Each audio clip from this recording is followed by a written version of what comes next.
Okay, let's take a look at one of the exercises that you'll have for your homework coming up. So in this case here, Union Corporation borrowed $60,000 from the bank on November 1st of year one. The note had a 6% annual rate of interest and matured on April 30th, year two. So this is a 6-month note. Interest and principal were paid in cash on the maturity date. Again, the maturity date is April 30th, year two. So question number one, what amount of cash did Union pay? Pay is the key term here, for interest in year one.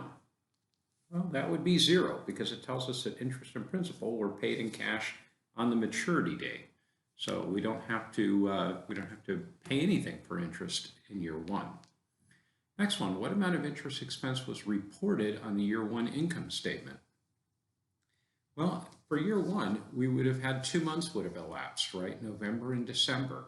So we would have recorded 60,000 times 6% or 0.06 times 2 over 12.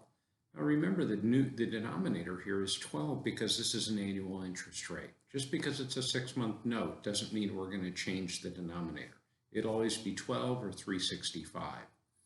So that we're going to recognize $600 worth of interest expense in year one and recognize interest payable.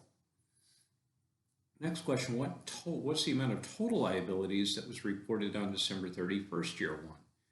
Well, the total liabilities would have been the note payable of $60,000 plus the interest payable of $600 for $60,600. That would be our total debt relative to this loan on December 31st.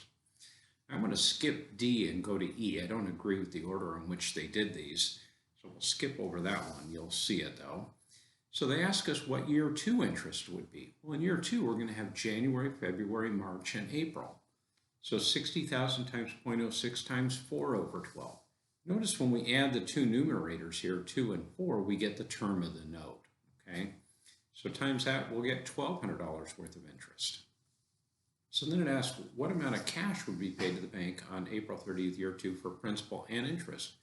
Well, we paid the $60,000 in principal, $600 in interest that we accrued at December 31st, plus $1,200 of interest that we recognized in this year. We would pay a total of $61,800. So hopefully that was helpful. If you have questions, please send me an email.